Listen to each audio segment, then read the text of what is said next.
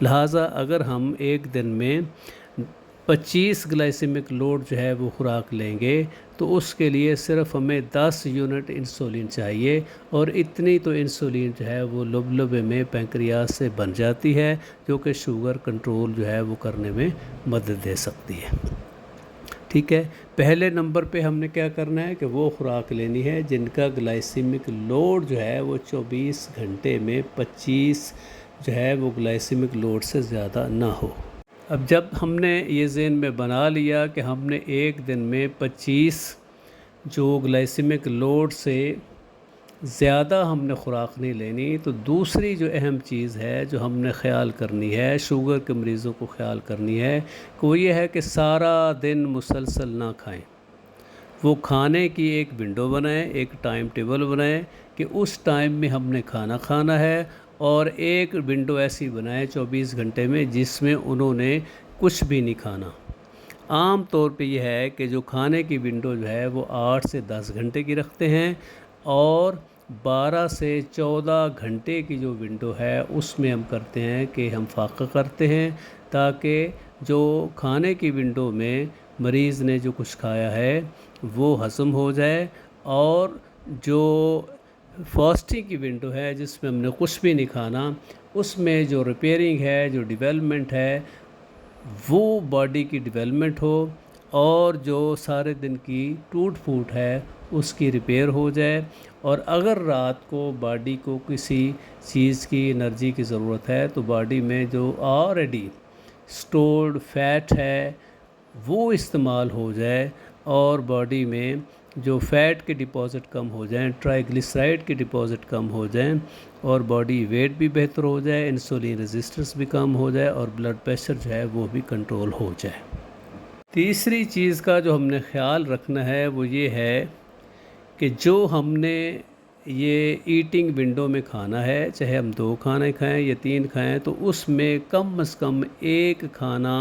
ان cooked ہو، یعنی وہ پکا ہوا نہ ہو، راہ کنڈیشن میں ہو، یعنی وہ سلاد وغیرہ ہو، کچا ہو، اس میں پھل ہو یا سبزیاں ہوں، کچی ہوں، تاکہ ان میں جو وائٹامن اور منرلز جو باڈی کو ضرورت ہے نیوٹرینٹس کی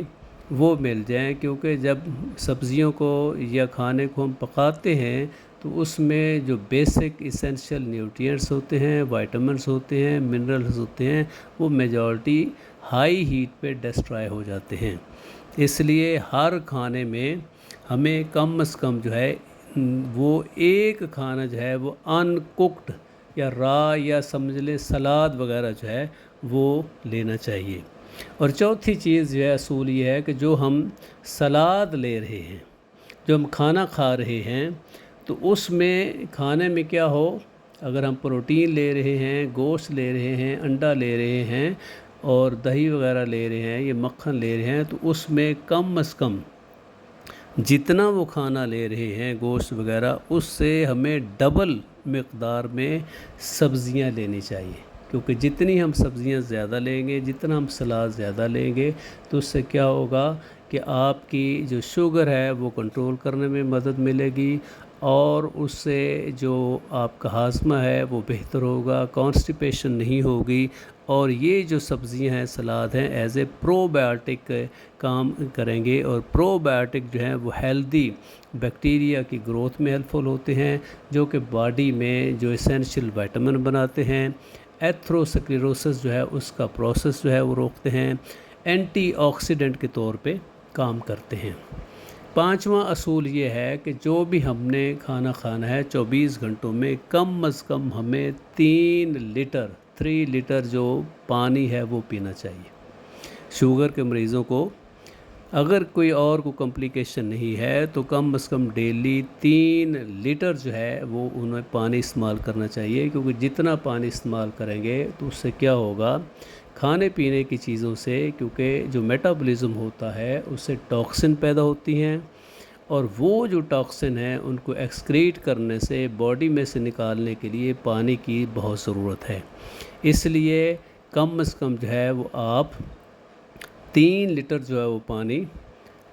وہ استعمال کریں، تو اس میں آپ جو مختلف ٹائم رکھا ہے اس ٹائم فریم میں آپ پانی استعمال کر سکتے ہیں۔ اب ہم ان 5 اصولوں کو ذہن میں رکھتے ہوئے بتاتے ہیں کہ آپ کو ناشتے میں کیا لینا ہے، آپ کو دوپہر کے کھانے میں کیا لینا ہے اور آپ کو شام کے کھانے میں کیا لینا ہے۔ سب سے پہلے آتا ہے ناشتہ۔ ناشتے میں شوگر کا مریض جو ہے وہ ڈیلی کم از کم 2 انڈے دیسی مل جائیں تو بہت اچھا ہے، ورنہ 2 انڈے زردی سمیت لیں۔ وہ چاہے آپ بوائل کر لیں، فرائی کر لیں، آملیٹ بنا لیں، جیسے بھی آپ اچھا سمجھتے ہیں وہ لے لیں۔ بہتر یہ ہے کہ آپ انڈے جو ہیں وہ ان کو بوائل کریں، ان کو باریک پیسز میں کاٹیں اور رات کا جو سبزی کا سالن وغیرہ بچا ہوا ہے اس میں ان کو مکس کریں۔ انڈوں اور سبزی کا جو سالن ہے مکس کر کے اس کو چمچ کے ساتھ کھائیں، تو عام طور پہ اسی سے آپ کا پیٹ بھر جائے گا اور یہ ناشتے میں کافی ہے۔ لیکن اس سے بھی اگر آپ سمجھتے ہیں کہ جی میرا پیٹ نہیں بھرا، تو آپ ایک چھوٹی سی پلیٹ جو ہے وہ سیلڈ کی لے سکتے ہیں، جس میں کم از کم 3 قسم کی سبزیاں ہوں۔ اس میں ایک چھوٹا سا پھل ایڈ کر سکتے ہیں اور اس سلاد میں تھوڑا سا آپ زیتون کا تیل ڈال لیں، تھوڑا سا نمک چھڑکیں اور اس سیلڈ کو کھا لیں۔ پھر بھی اگر کوئی سمجھتا ہے جی مجھے بھوک ہے، تو تیسرا حصہ چپاتی کا، روٹی کا تیسرا حصہ جو ہے وہ آپ مکھن کے ساتھ یا ملائی کے ساتھ یا پنیر کے ساتھ لے لیں۔ چائے کا اگر کپ لینا ہے تو آپ کہوہ لیں یا سبز چائے لیں، بغیر چینی اور بغیر دودھ کے۔ یہ آپ کا ہو گیا ناشتہ۔ اس کے بعد دوپہر کو 12 بجے آپ کو بھوک لگتی ہے تو آپ نے روٹی نہیں کھانی، چاول نہیں کھانے، آپ کے پاس 3 آپشن ہیں۔ یا تو سیلڈ لے لیں، سبزی ہیں کچی ہیں، گاجر ہے، مولی ہے، ٹماٹر ہے، پیاز ہے، وہ لے لیں۔ اس میں تھوڑی سی آپ جو ہے وہ گوبھی ڈال لیں، بند گوبھی ڈال لیں، جو دھنیا ہے یا پودینہ کے پتے ڈال لیں، ان کو باریک کاٹیں، ایک لیموں نچوڑیں، 2 چمچ اس میں ایکسٹرا ورجن اولیو آئل ڈال لیں یا 2 چمچ دہی ملا لیں یا 2 چمچ آپ جو ہے وہ ملائی ملا لیں اور تھوڑا سا نمک ڈال اور اس کو سلاد کو چمچ کے ساتھ کھائیں، تو اس سے انشاءاللہ آپ کا جو پیٹ بھی بھر جائے گا، بھوک بھی مٹ جائے گی اور شوگر کا لیول جو ہے وہ بھی آپ کا ہائی نہیں ہوگا۔ تیسرا پھر کھانا جو ہے وہ ہے شام 4 یا 5 بجے آپ کھائیں۔ دوپہر کا کھانا یا اس سمجھ لیں یا اس کو ڈنر سمجھ لیں۔ اس میں آپ ایک پیالی سالن کی لے لیں، گوشت کی لے لیں۔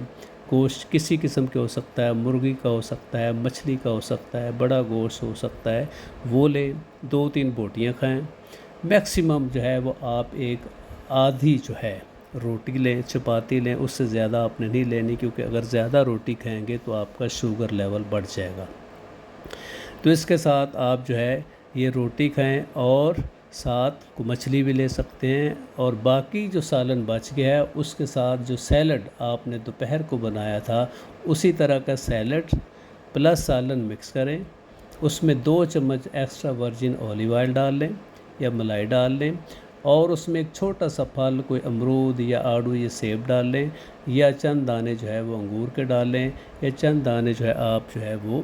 انار کے ڈال لیں، تو یہ ایک بڑا اچھا ٹیسٹی سا آپ کا سیلڈ بن جائے گا۔ اس سیلڈ کو کھائیں۔ 1 کپ چائے کا بغیر چینی کے، بغیر دودھ کے لے لیں یا کافی کا لے لیں، یہ آپ کا ہوگا شام کا کھانا۔ اس کے بعد کوشش کریں کہ شام 5 بجے کے بعد صبح 8-9 بجے تک کچھ بھی نہ کریں، فاقہ کریں۔ ہاں پانی پی سکتے ہیں، جیسے کہ میں نے پہلے عرض کیا ہے کہ ایک دن میں کم از کم 3 لیٹر آپ نے پانی پینا ہے۔ تو اس میں کوشش کریں کہ صبح جو ہے پہلا ٹائم ہے اس میں 1 لیٹر پانی پی لیں، پھر دوپہر کے ٹائم میں 1 لیٹر پانی پی لیں، پھر شام کے بعد 1 لیٹر پانی پی لیں۔ اس پانی میں آپ صبح اٹھ کے چیا سیڈ بھی ملا سکتے ہیں، وہ لے لیں۔ اگر آپ سمجھتے ہیں جی آپ کو رات کی شوگر لو ہوتی ہے یا آپ کو بھوک لگتی ہے، تو آپ رات کو 8-9-10 بجے جو ہے وہ ایک مٹھی بھر نٹس لے سکتے ہیں، آپ بادام لے سکتے ہیں، آپ اخروٹ لے سکتے ہیں، آپ کاجو لے سکتے ہیں، تو اس سے آپ کا شوگر لیول نہیں بڑھے گا، لیکن آپ کی جو انرجی کی ریکوائرمنٹ ہے وہ پوری ہو جائے گی۔ تو شوگر کے مریض جو ہیں اس کے بعد 6-7 گھنٹے جو ہے اس کی ایک نیند، اچھی نیند لیں۔ نیند کے بعد صبح اٹھیں، نماز پڑھیں، نماز پڑھنے کے بعد 2 گلاس پانی پئیں، چاہے آپ لیمو واٹر لے لیں، لیمو ڈال کے پی لیں، تھوڑا سا اس میں ہمالین جو نمک ہے وہ ڈال لیں، اور اس کے بعد کم از کم 1 گھنٹہ سیر کریں۔ ناشتے سے پہلے خالی پیٹ 1 گھنٹہ سیر کریں، اس سے آپ کی شوگر جو ہے وہ کنٹرول کرنے میں کافی مدد ملے گی انشاءاللہ۔ اگر شوگر کے مریض اس ڈائٹ پلان پہ عمل کریں تو کم از کم 6 مہینے 1 سال ایسا کریں گے تو ان کی میجارٹی جو مریض ہیں ان کی جو شوگر کی دوائیاں ہیں یا تو بالکل بند ہو جائیں گی یا بہت ہی کم ہو جائیں گی۔ ہاں اگر اس دوران کوئی مسئلہ ہوتا ہے، شوگر لو ہوتی اتنی پرہیز سے، تو آپ اپنے کنسرن ڈاکٹر سے مشورہ کر سکتے ہیں۔ اگر آپ جو دوائی لے رہے ہیں اس کی ڈوز ایڈجسٹ کروا سکتے ہیں، اگر انجیکشن لے رہے ہیں تو اس کی ڈوز ایڈجسٹ کروا سکتے ہیں۔ انشاءاللہ امید ہے کہ اگر آپ پرہیز کریں گے تو کم از کم 6 مہینے 1 سال پرہیز کریں گے تو اس سے امید ہے کہ آپ کی شوگر کی دوائیاں بند ہو سکتی ہیں، آپ کا انجیکشن بند ہو سکتا ہے۔ لیکن پھر بھی اگر کوئی مسئلہ ہو تو آپ اپنے ڈاکٹر سے رابطہ کریں۔ آپ کو بہت شکریہ، خدا حافظ۔